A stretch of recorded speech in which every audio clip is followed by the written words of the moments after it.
Seguro que conoces esa sensación. Estás en un sitio, a lo mejor es de noche, y de repente todo, absolutamente todo, se para. No se oye el viento, ni los coches, ni ese zumbido lejano de la ciudad. Solo un silencio denso, casi como si se pudiera tocar. Y justo ahí notas esa extraña inquietud, como si algo no estuviera bien. Es que esa quietud de repentina, a veces la ausencia total de sonido, es el ruido más ensordecedor de todos. Bueno, vamos a meternos de lleno en esto. ¿Por qué el silencio, que en teoría es simplemente la falta de estímulos, puede llegar a generar esa incomodidad, esa tensión o incluso un poco de ansiedad? Pues la respuesta, como casi siempre, está en cómo ha evolucionado nuestro cerebro. Pues porque para nuestro cerebro, el silencio nunca es un estado neutro. La ausencia total de sonido es una anomalía. Vamos, algo que rompe el patrón que espera. Y nuestro cerebro está diseñado precisamente para prestar una atención brutal a cualquier cambio que no se espera en el entorno. Pensemos un momento en el mundo natural. Siempre hay sonido. El viento moviendo las hojas, el zumbido de los insectos, el agua de un arroyo. Nuestro cerebro es básicamente una máquina de hacer predicciones que se ha acostumbrado durante milenios a este ruido de fondo. Así que, cuando ese sonido desaparece de golpe, el cerebro lo interpreta como una señal clarísima. Ojo, algo ha cambiado, hay que prestar atención. Y que quede claro, esta reacción no es algo que aprendamos, no. Está grabada a fuego en nuestro sistema nervioso. Es como un eco de un instinto de supervivencia que protegió a nuestros antepasados durante miles y miles de años. Y esta tabla lo explica genial. Para el cerebro, un entorno con su ruidito constante es sinónimo de que todo va bien, de seguridad.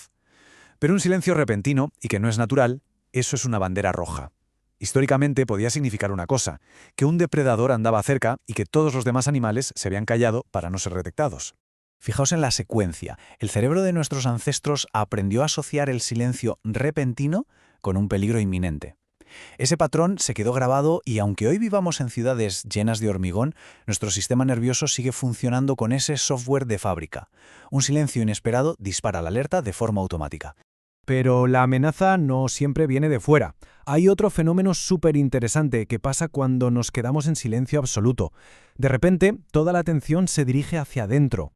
A ver, nuestro sistema auditivo, en realidad, nunca se apaga. Siempre está a la escucha. Cuando no hay nada que oír fuera, empieza a registrar con mucho más detalle lo que está pasando dentro de nosotros. Es lo que se conoce como hiperconsciencia. Y de repente, ¡boom!, nos damos cuenta del latido de nuestro corazón, del aire entrando y saliendo de los pulmones, de pequeños zumbidos y ruiditos internos. Escuchar la maquinaria de nuestro propio cuerpo con esa nitidez puede ser una experiencia muy extraña y para mucha gente bastante incómoda. Y no solo amplifica los sonidos del cuerpo. Sin las distracciones del ruido de fuera, la mente tiene mucho más espacio para irse por las ramas. Si hay alguna preocupación o ansiedad latente por ahí, el silencio es como darles un megáfono. A veces, lo que nos inquieta no es el silencio en sí, sino lo que sale de nuestra propia mente cuando no hay nada que la distraiga. Porque claro, además de la biología, hay toda una capa cultural. Hemos aprendido a asociar el silencio con la tensión a través de las historias que vemos y leemos, sobre todo en el cine. Esta frase lo clava. Los directores de cine son unos maestros usando el silencio. Justo antes de la escena de impacto, ¿qué hacen? Quitan la música. Cortan todos los sonidos. Ese vacío sensorial nos pone en alerta máxima. Nuestro cerebro sabe que algo va a pasar. Nos han condicionado para esperar lo peor en ese silencio. Y esto pasa también en el día a día. En una conversación, una pausa demasiado larga puede ser súper incómoda. La cabeza empieza a ir a 1000 por hora intentando rellenar ese hueco. ¿He dicho algo que no debía? ¿Se habrá molestado? Esa incertidumbre social que crea el silencio activa una pequeña respuesta de amenaza en el cerebro. Entonces, ¿significa que todo silencio es malo? Pues claro que no. El factor decisivo, como en casi todo, es el contexto. No es lo mismo un silencio repentino en un callejón oscuro que el silencio que hay en una biblioteca o en una sala de meditación. Y aquí la diferencia es brutal. Un silencio que no esperamos nos pone en guardia porque rompe nuestras predicciones. Pero un silencio elegido, el que buscamos para leer o para relajarnos, es totalmente diferente.